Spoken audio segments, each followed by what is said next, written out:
Tubadde essaawa nga 10 mu kitundu tuwulidde enduulu ng'abaana n'endowooza oba mubi genza okufuluma nga muliro. Nsobola kugamba nti oba kifudde ku kinaffe tukyanoonyereza bunoonyereza muliro kiki gwavudde naye tetulina kituufu kyesobola kugamba nti ki kubanga ddo mitwe teriiko bumeme ekozesa sola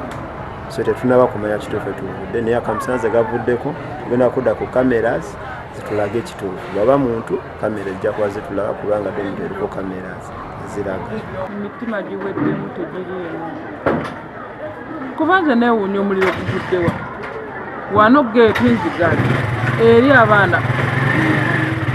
simanyi mukama yamanyi naye kikulu nti abaana temuli ayidde. Tuteebereza nti omuntu yeyagezezzaako okukuma omuliro ku kisulo kino nga okunoonyereza kugenda mu maaso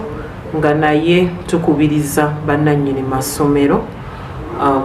okubeera obulindaala ate okunyweza ebyokwerinda ku masomero gaabwe.